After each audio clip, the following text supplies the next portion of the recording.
Welcome to the 412 Canada podcast. Thanks for joining us.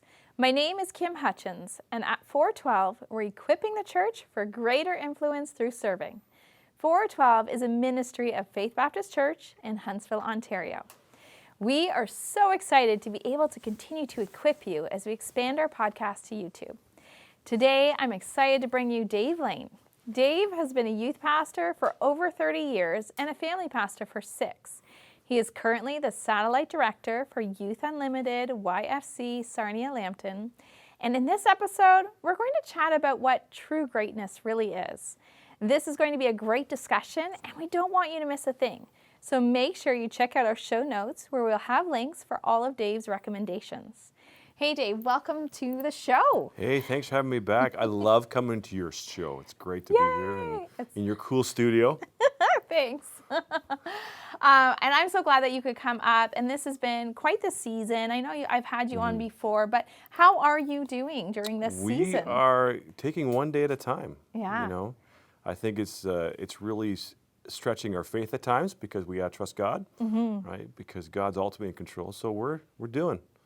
Yeah, and again, like last time we did talk to parents, and we're going to go back and talk about parenting because this past year has been so different than anything we've ever experienced. And I think even if you are still volunteering and working with kids or youth or preschool, it's so important to understand a parent's role in the lives of the kids. And as a parent, we need some encouragement, right? Yeah, because it's interesting, Kim, you know, with the churches going through what they're going through, the volunteers have kind of been removed for the time. Yeah. Right? It's the church trying to help the parents directly through video, through podcasts, all that kind of stuff. So this is really, I think, going to help parents. So okay, well, and let's jump right in. Let's talk about success and greatness. And I know you're going to mention this book, Raising Kids for True Greatness. I'm just going to pick that up so that people can kind of take a look at that. Yes. And we'll have a link for it. But let's talk about that. Tell me, what is success and what is greatness? Yeah, I think, Kim, for me, before I read the book, I never saw the difference. Okay. And when I started reading the book, it was interesting because what hit me, and this is what the author Tim Kimmel talks about, he says that there is a constant tension between success and true greatness. Okay. Like there's constantly a battle. Yeah. In fact, he compares it to, let me read the description. Yeah, for sure. He says this, that success looks inward, okay? Okay. True greatness looks upward to God, then outward. Success loves what it sees in a mirror. True greatness grieves over what it sees through its windows. Okay. Success is about my agenda. True greatness is about God's agenda. Success accommodates selfishness. True greatness celebrates selflessness. Success pays off for now. True greatness pays off forever. And so when you see that comparison, you're like, why would I go after success, which is very, very temporary, when I can go after greatness, which has an eternal impact? Yeah, so why do you think, though, parents, we naturally maybe lean or push our kids towards success? Yeah, I think it's the reason why is because success is the payoff is more tangible. Okay. Right. You see the effects right away. You see the ribbons, you see the awards, you see the marks, you see the scholarships, you see and so it's like, this is what it is, right? Yeah. And I think too, it draws more attention. Like I think for a lot of us as parents, we have the best intentions, but when our kids are successful, Kim, let's face it, it makes us look good. That's true. Like if my son's the star quarterback, like I'm the dad of the star quarterback, right? And so it brings that immediate gratification. And so I think as parents, what we tend to do is we tend to fall into that. Okay, and so what are also some things as parents that we do that push our kids towards an attitude of wanting to be served instead of being like serving, right? Serving others and how do we I think do it's some that of or the fall into that trap? Yeah, I think it's some of the vocabulary we use, like when we talk about this idea, you know, having high marks. And I'm not saying that high marks are bad, okay? Because if the student can accomplish, that's great. They need to do the best they can. But we define them by their marks. We define them as being the best player in the team. Yeah. And so what happens that is kind of scary is we become so preoccupied with what's going on in their heads that we actually neglect what is going on in their hearts. Okay. And it's interesting because for a lot of us, we are more concerned about, okay, the good marks and all that kind of stuff.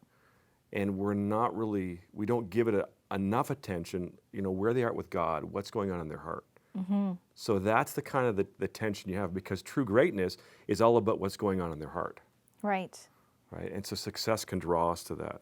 Okay, so success, there's kind of that illusion of success. Yeah, in fact, it's interesting when I read it, what I thought about, and I forget the actual verse, but it's in Proverbs. It talks about how the foolish chases after the mist. Oh, Right? yeah. So it's there and then it's gone. Because it's an illusion, because success always changes. Like what success was 2 months ago may be totally different to what it is now, because it's constantly changing. In fact, it's interesting, the illusion is that we want our kids to be the smartest, the fastest, the prettiest, the most connected, the most popular, the best outfitted, the best rewarded, and the most confident. Right? And so we have got to be very careful as parents that sometimes, and I've been guilty of this, we're not living through our kids. Yeah. Right? Because we want them to accomplish the things we never did. It's true, right? We kind of get caught up in that. Yeah. Yeah, and you said about going back even a couple months. Well, let's go back like 2,000 years. Okay. Right? So what, in Jesus' day, like who were the successful people, right? Yeah. Who were they, and how did Jesus respond to them? Yeah. It's interesting that the successful people in Jesus' day were the Pharisees. Yeah. Because they were respected, they were revered, and they were actually feared. Oh, okay. Because they were the ones that everyone's like, okay, you don't question them. But then Jesus comes along, and what he does is he ignores them. Right? And it just infuriates them because everyone else is basically bowing down to them. Jesus is like, I don't really care, right? In fact, if you look at the times where Jesus gets mad, he gets mad at the Pharisees. Right. Right? You brood of vipers, you whitewashed tombs, you look beautiful in this, but you're full of dead man's bones, right? And so many times what the Pharisees would do is they would get into Jesus' face and he would just continue to ignore them. And it would infuriate them so much, Kim, that that's what actually caused them to want him dead, right? Yeah. And so he wasn't focused on success, even though it's very alluring, right? And these religious leaders, they were drawn to it because in that day, if you were a Pharisee, that was you'd hit the pinnacle. Yeah. Right? You were successful, right? Yeah, exactly. So what do you think then is the world's definition of success? Well, I think the world's definition comes down to 4 ideas that the book talks about that I thought was great. The first one is wealth. Okay. Because our culture is actually driven by it. Like if you think about this, this is probably the one that's the head of the list, because I think everything else, the other 3 kind of fall out of this one. Okay. And Ecclesiastes 5 says this. This is written by King Solomon, okay?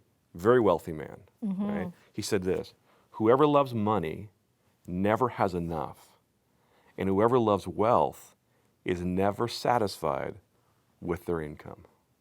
That's hard to imagine that the wealthiest person would write that. Yeah, I know. Right? You don't imagine that they would say that. And you think about people in our society today who are wealthy. Yeah. Like when do you, like, I remember someone, I think it was the Rockefellers, he was always like, just one more dollar. Yeah. Just one more dollar. Oh my goodness. And he was one of the wealthiest men that lived. Yeah. Right? And here's what I want to tell you, Kim, is money isn't bad. It's not bad in itself.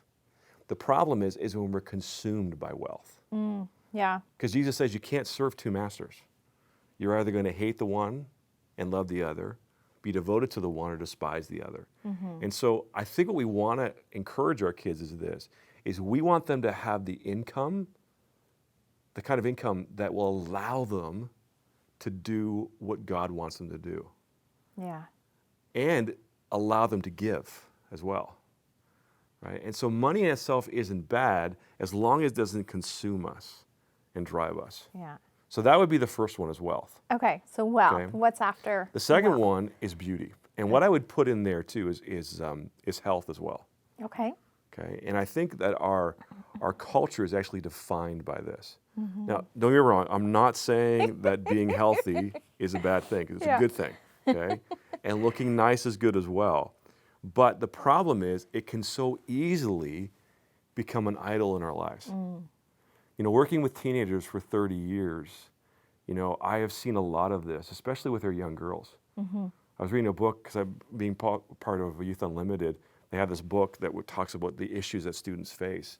And it was written a few years ago, but I was blown away by the statistics of bulimia and anorexia. Yeah. It'd be shocking, right? Yeah, and so you become so consumed with it that you actually begin to do dangerous things because you want to be defined as beauty. And here's the thing too is, you know, I'm getting older. I'm 50, almost 50. I know I don't look it. But I realize that as I'm getting older, that fades away. Right. Like outward beauty fades away. In fact, I was reading this, this verse was in the book, kind of hit me. It's 2 Corinthians 10, 12 says this, we do not dare to classify or compare ourselves with some who commend themselves. Okay. When they measure themselves by themselves and compare themselves with themselves, they are not wise. Oh. And so beauty is more than skin. It's more than skin deep, right? Yeah. And I think what we need to be doing when it comes to beauty is this: is we need to line ourselves up with how God sees us, and not how the world sees us. Because the world says you're beautiful when you get to this point. Right. God says, I made you beautiful. You were beautiful from the day you were, you know, conceived, right? And so finding our beauty in God, who already loves us, I think is an important thing. So it'd be wealth, it'd be beauty. And then This one is an interesting one. It's power. power. Really? And the book says this, that our culture is actually intoxicated by it. Oh, I could see that. Yeah. And this is the definition it gave, which I want to know what you think of this. It says this: power is what you get when you take your desire to influence and put it on a diet of relational steroids. Okay. You want to break that down for me? That's interesting. So the whole idea that it just consumes, Okay. and all you want is power. Yeah, and you see that in the lives of some people, right? Like you just start with a little and it keeps going and going. Yeah. So when you walk in the room, you want to be the most powerful person in the room. All right. You want to command the most respect. Right. You want to actually be feared in some way. Yeah. Right? But it's interesting what James talks about, because in James chapter 4, he says this in verse 6, God opposes the proud, right, and shows favor to the humble. But then in verse 10 it says, humble yourself before the Lord, and he will lift you up. Because what I would tell you, Kim, is this, is power is not bad in itself. Right. And if you experience true greatness, you will experience power. But it's a power that God has given you. Because the Bible tells us the moment we accept Christ, we receive the greatest power ever. The Holy Spirit indwells us, right? And so we have access to this power that is amazing, but it's not sought after. It's given to us. All right? Yeah, there's a big difference in Right. that. Okay, Yeah. so what are the first three? What was it? Wealth, Wealth? health, Yeah. power. I like that. See? Wealth, health, power. So the beauty. I yeah, know, wealth, there's that's okay. beauty I in like there. that. I like that. I like that. So But those hey, I paid attention. You paid attention. You got it. That's great. And so the last one I would say, Kim, is this, and this is an interesting one, is Yeah. fame. Okay. And our culture actually worships it. Think about our movie stars. Oh man. Like right? we worship them, right? We have lunch boxes and backpacks and everything with their pictures on it. We have notebooks. We have all this kind of stuff. We buy their albums because we think, man, they're it. And it's interesting because Jesus said this. He said, whoever tries to keep their life will lose it. But whoever loses their life will preserve it. But what you'll find too is like with power and wealth and with beauty, they're not bad things as long as we're not chasing after them. Right. As long as fame finds you and it doesn't drive you. Because think about some people who are famous, who never looked for it, like Mother Teresa. Kim, why is she famous? Well, for all she did, right? Like, and she certainly wasn't seeking any of those No. things. So, what a difference compared to when you just Yeah. look at a celebrity. And In maybe their Calcutta, she lived with those in poverty. Yeah. And it's interesting because it was in youth group, actually. I read this. It was in youth group where she heard about this idea of giving up your life. Oh, and, wow. And she did it. And she is known because of what God did through her. Yeah. And even think about the early believers who died for their faith, like in the time of Nero. Yeah. Like they weren't looking for fame, No. but because they lived in a way and sacrificed, we talk about them years later. Yeah. So it's just an interesting. So those are the 4 things that where the world would say, okay, this is this is the definition of success. But those things in themselves, like I said, aren't bad, but they need to be God-given Right. and not achieved on our own. So yeah, Yeah. And so thinking of Ephesians 4, yeah. what would you think where it says, we need to live a life worthy of our calling because you've been called by God. So I just wondered your thoughts on that. Yeah, I think calling is huge. Yeah. I think, Kim, that a lot of people don't know their calling. Mm-hmm. They don't know what true greatness is, Right. right? And so what we're going to do, because I think we're running out of time, is we're going to talk about that next time. Yes. Because we don't want to leave them hanging. Okay? No, so this I know. is what This is a great success discussion. is. We'll see you later, Yeah. right? Because there's that tension, right? And so we want to make sure that we tell them about true greatness. So we're going to talk about what true greatness is in our next. Yeah, and so before we finish up, now a lot of people who are watching this, they are volunteering or they lead volunteers or they're parents, right? And they're parenting through this season. So how can they use this information or this book to help them with their parenting? Yeah, I think of Romans 12 when it says, do love not be Romans 12. conformed by this world, Yeah, but be transformed by the renewing of your mind. yeah, And I think what we need to do as parents or as children workers or youth workers, we need to make sure that we don't get sucked in. Because what we have to realize, Kim, is the pull of this world is stronger than we think. And if we're not aware, we can be sucked into it because who's in charge of the world? Satan. And he is the father of what? Deception. yeah, And so it's very easy to find ourselves. Like, I got to be honest with you, even looking at this whole idea of success, I thought to myself, man, there have been times where I've pushed my kids. And not that we can't push them and say, okay, you need to do the best for God, but we can be sucked in because we want, like I said, we want to live through them. And so just understanding that, I think if we're not ignorant of it, we can be a lot more aware, and then we can, so just being aware yeah. that we got to push them to what true greatness is. That's awesome. Thank you so much, Dave. Hey. I love that we could talk about this book. I know it'll be on my reading pile. And Yes. thanks for joining us today. Thanks for having me.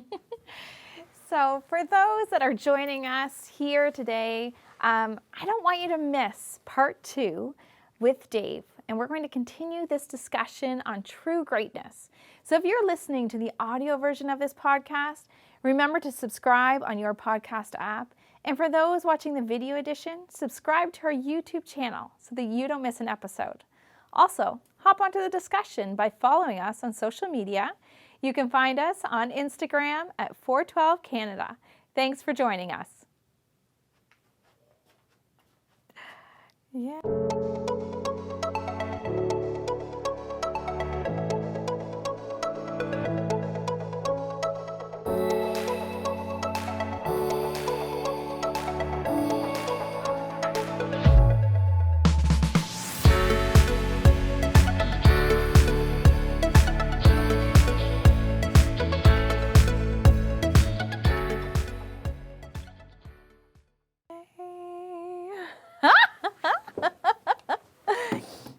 All right.